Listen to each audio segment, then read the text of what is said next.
का खून कर देती। दुर्गा भाभी का जिक्र किया मैडम ने अभी।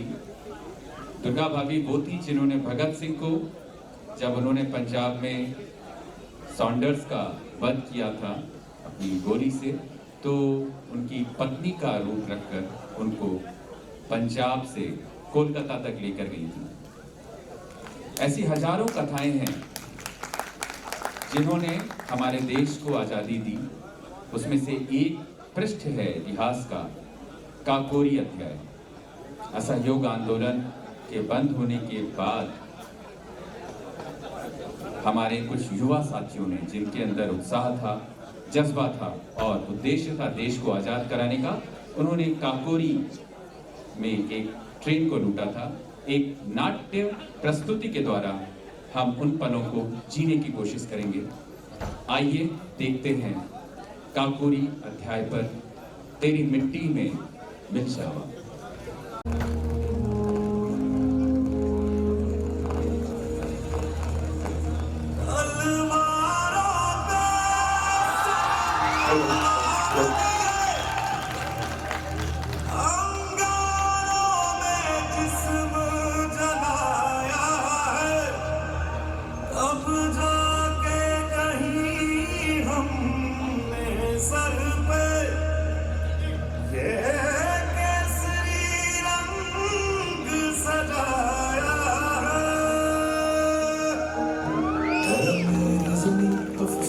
नहीं जो तेरे लिए स्वादर्द से महफूज रहे तेरी आन सदा, चाहे जान मेरी ये रहे ना रहे। तेरी मिट्टी में मिल जावा गुल बन के, मैं खिल जावा, इतनी सी है दिल की आरज़ू। तेरी नदियों में बह जावा, तेरे खेतों में लहरावा, इतनी सी है दिल की आरज़ू।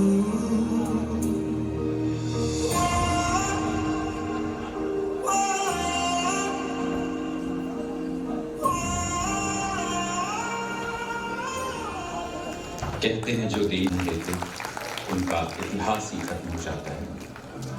हमारे देश का इतिहास तो सदियों पुराना है।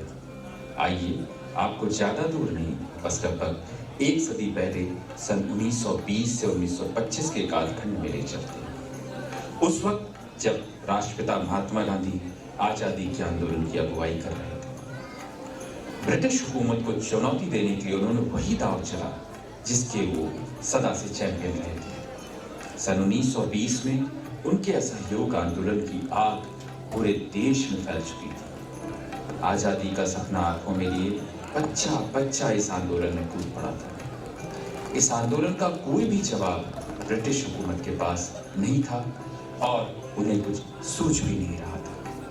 क्यों? क्योंकि इसमें हिंसा कहीं नहीं थी। बापू भारतीय जनमानस के उत्साह से भरी गगरी लेकर आजादी की राह पर चल पड़े थे, पर लबालब भरी गगरी कब तक न चलेगी। इस आंदोलन की गगरी भी जाके चलती चौरी चौरा में।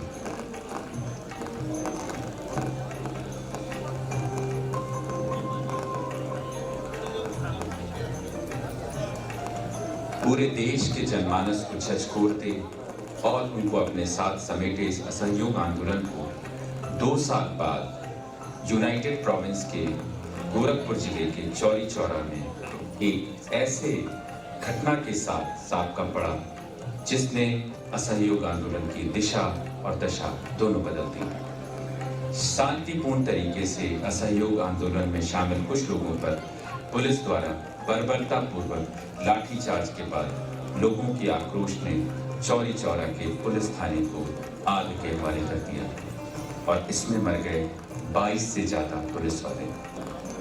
इस एक घटना ने गांधी जी का विश्वास असहयोग आंदोलन के अहिंसात्मक स्वरूप पर हिलाकर रख दिया।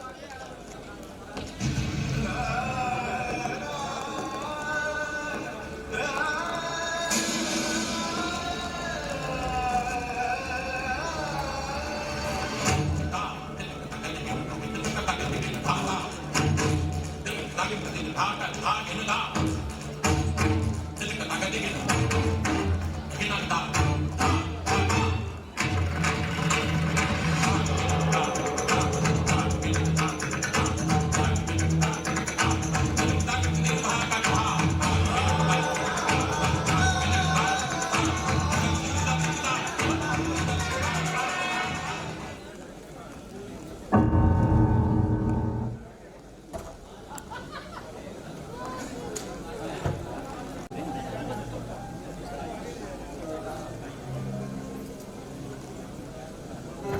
शपथ देने जाने के लिए गए हैं। प्रणाम आपको मोतीलाल, प्रणाम सुभाष।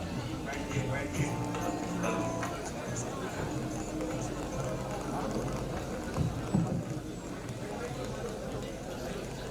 हेलो बापू, क्या सुन रहे हैं? आपने अपना आंदोलन वापस ले लिया?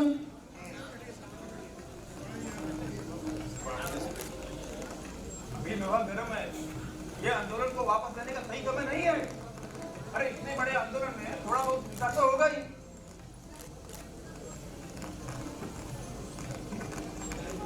नहीं सुभाष, मैं तुम्हारी इस बात से सहमत नहीं हूं। जिस आंदोलन का आधार ही अहिंसा है, उसमें भला हिंसा की क्या दिशा हो सकती है? नहीं नहीं, मैं आपकी बात से कतई सहमत नहीं। मैंने सोच लिया है।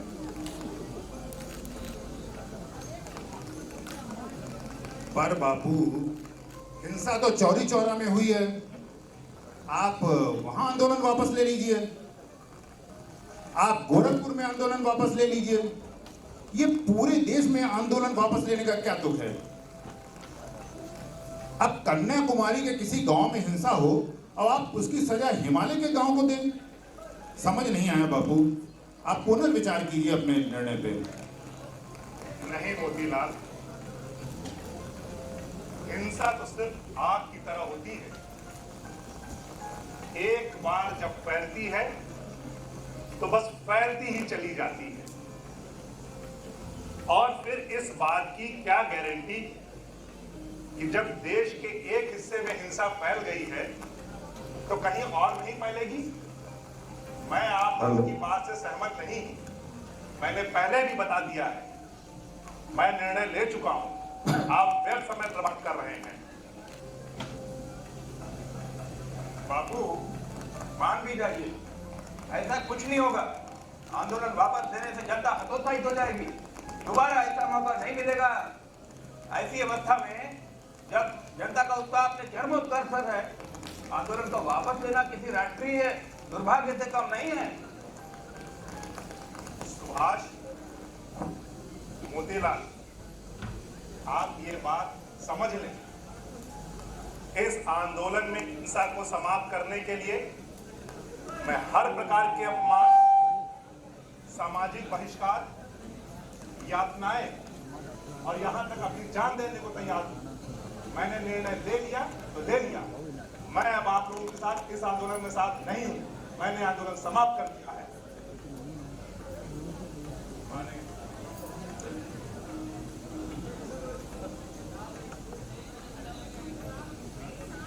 को वापस करने के लिए मजबूर कर दिया था। ये कुछ वैसा ही था जैसे फुल स्पीड में दौड़ती गाड़ी को अचानक से इमरजेंसी ब्रेक लगा दिया जाए।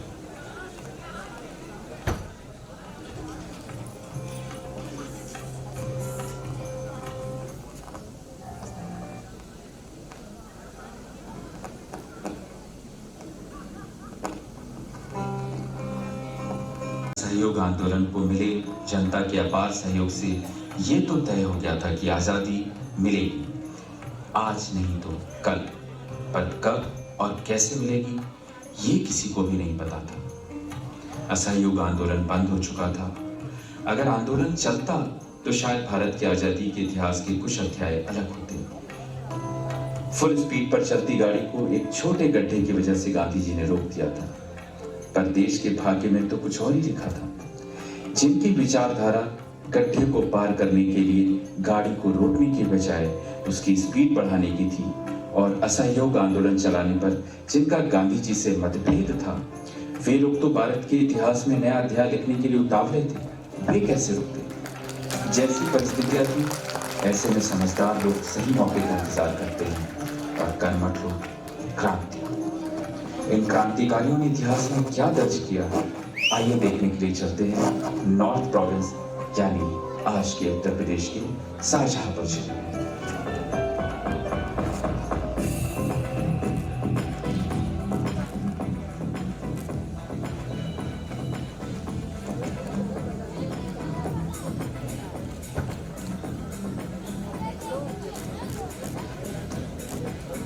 भाई आजाद अब लगता है कि इस मिट्टी का कर्ज चुकाए बिना ही हमारी आंखें बंद हो जाएंगी।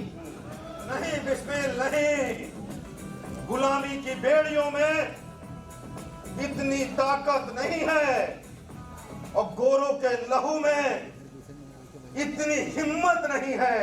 हिंदुस्तान आजाद होकर रहेगा, होके रहेगा, होके रहेगा, होके रहेगा। ठीक कहते हो आजाद, हमारे हौसलों और हमारे सपनों से ज्यादा मजबूत इनकी जंजीरें नहीं। करें तो करें क्या? गांधी जी ने अपना आंदोलन वापस ले लिया है, हमारे सारे नेता बंद हैं, सारी तरफ अंधकार फैला हुआ है, अंग्रेज अत्याचार कर रहे हैं। इस आत्मा पर बोझ लिए मैं अब हाथ पे हाथ रखे नहीं बैठ सकता हूं। सही बिस्मिल में सन्नाटा छाया हुआ है। योगेश दा और सान्याल दा भी गिरफ्तार हो चुके हैं। अब सारा दारू पदार्थ ऊपर है, हमारा खून अभी सूखा नहीं है। क्या कहते हो लाली भाई, क्या करना चाहिए हमें? तैयार है, हम सब तैयार हैं। करेंगे तो क्या करें? और हमारे पास असलाह भी बहुत कम है। कहीं से असलहे का इंतजाम हो जाता तो हम कुछ करते। क्या कहते हैं इसमें? भाई समस्या बहुत गंभीर है। हमारे पास असले के लिए एक मुश्त रकम नहीं है। हम चंदा सेठ साहूकारों से इतनी बड़ी रकम का इंतजाम नहीं कर सकते, पर आप लोग चाहें तो एक राय मेरे दिमाग में है। क्या बात है, बताओ। सहारनपुर लखनऊ पैसेंजर ट्रेन का जो गार्ड है वो हर स्टेशन से पैसा इकट्ठा करता है और लखनऊ तक पहुंचाता है। क्यों ना इस पैसे को लखनऊ जाने से पहले अगर हम उठा लें, हम इसको ले लें, तो हमारी बहुत सारी समस्याएं का समाधान हो सकता है। सही कहा। क्यों भाई मनमन, मुझे तो इनकी राय अच्छी लग रही है मनमन। परंतु बिस्मिल, क्या ये डकैती नहीं कहलाएगी? क्या ये डकैती नहीं कहलाएगी? एक क्रांतिकारी के लिए क्या ये करना उचित होगा? क्या ये करना उचित होगा? नहीं, ये कैसे बात कर रहे हो? ये देश की आजादी के लिए। क्यों भाई? भाई आज ये शब्द बोल दिया, आगे कभी शब्द मत बोलना, क्योंकि ये देश का पैसा है और देश के काम आ रहा है। हम अपना पैसा अपने देश के लिए ले रहे हैं।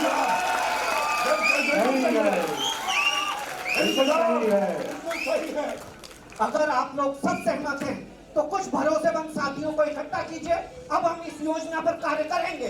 बिल्कुल, जरूर, हम तैयार हैं। जरूर। होकर रहेगा, होकर रहेगा, होकर रहेगा। हुकूमत नेस्तनाबूद होगी,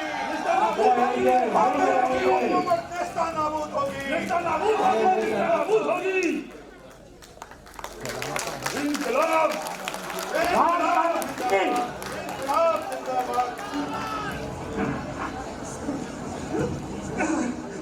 अंग्रेज अफसर करीब 20-25 को रोकना होगा। काकोड़ी आ गया, अशोक को रोको, चलो जल्दी।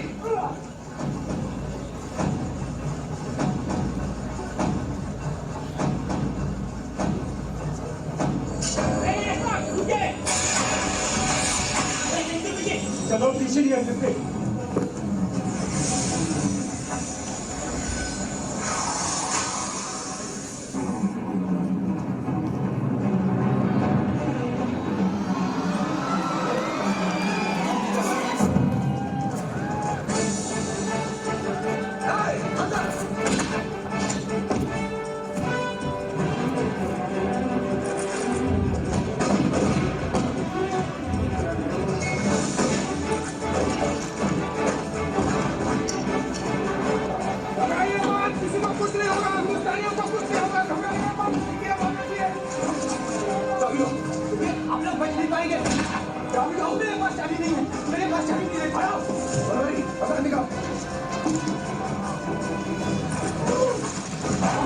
मैं संभालता हूँ, तुम पैसे निकालो, जाओ जल्दी।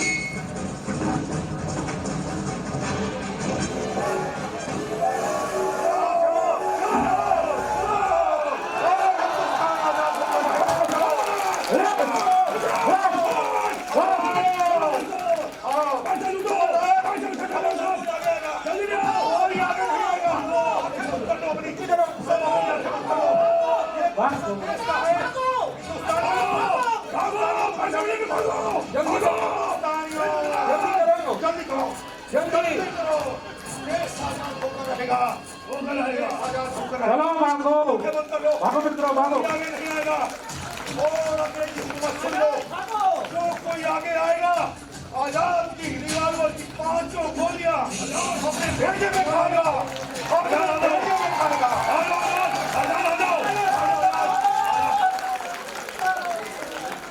आजादी के दीवानों ने अपना काम तो कर दिया, पर इसने अंग्रेजी हुकूमत की नींदें उड़ा दी। काकोरी ट्रेन एक्शन में क्रांतिकारियों ने अंग्रेजी हुकूमत के पैसे कम, इज्जत ज्यादा लूटी थी। ब्रिटिश हुकूमत के लिए ये खुली चुनौती थी। हुकूमत ने क्रांतिकारियों को पकड़ने के लिए अपने सभी घोड़े खोल दिए। मुखबिरों की फौज लगाई गई, दबिशें दी गई, कुछ लोग गिरफ्तार भी हुए। मुकदमा चला और बिस्मिल, अशफाक, रोशन और लाड़ी को फांसी की सजा सुनाई। शहीदों के जज्बात क्या होते हैं, आइए जरा एक नजर इस पर भी डालें। ये एक इम्पोर्टेंट चैप्टर है जो हमसे कहीं छूट न जाए। आजादी के दीवानों ने अपना काम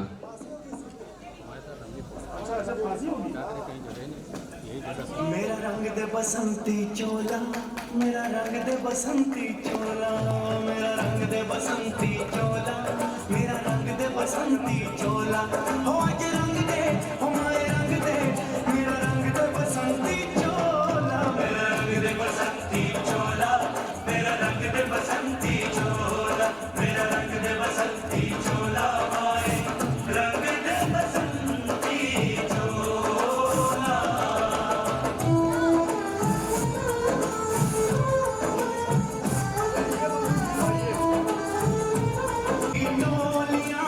आजादी को चली बिहाने दीवानों की टोलियां, खून से अपने लिख देंगे हम इंकलाब की बोलियां। हम वापस लौटेंगे लेकर आजादी का टोला। मेरा रंग दे, मेरा रंग दे बसंती चोला, मेरा रंग दे बसंती चोला, मेरा रंग दे बसंती चोला, माए रंग दे बसंती चोला।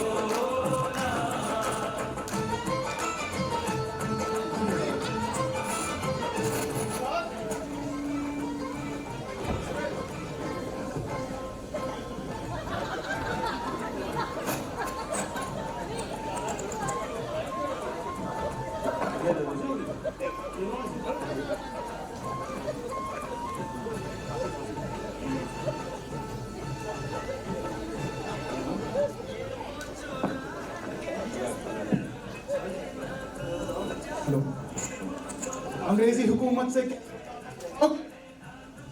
कोई आखिरी इच्छा?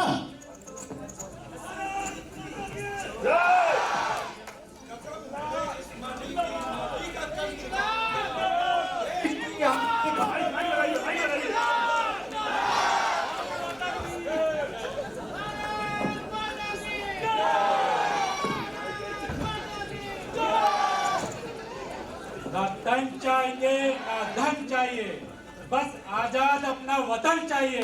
वंदे मातरम, इंकलाब जिंदाबाद। सरफरोशी की तमन्ना अब हमारे दिल में है, देखना है जोर कितना बाजुए कातिल में है। इंकलाब, इंकलाब जिंदाबाद।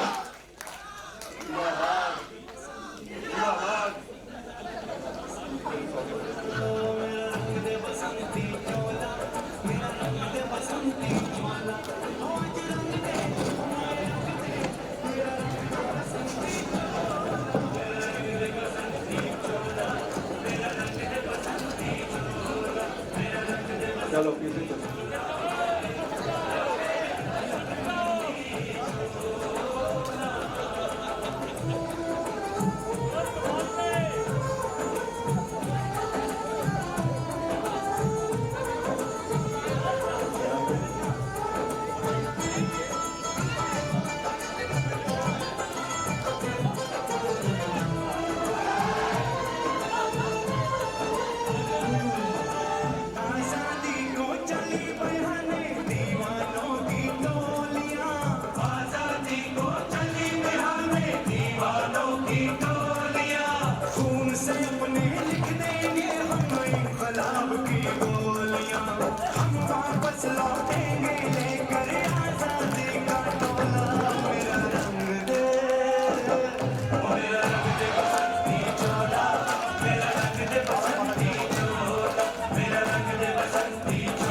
रास्ते तो अलग अलग थे, परंतु मंजिल सिर्फ एक। अपना सर्वोच्च बलिदान देते हुए भी उन्होंने सिर्फ और सिर्फ भविष्य की पीढ़ियों के बारे में सोचा था।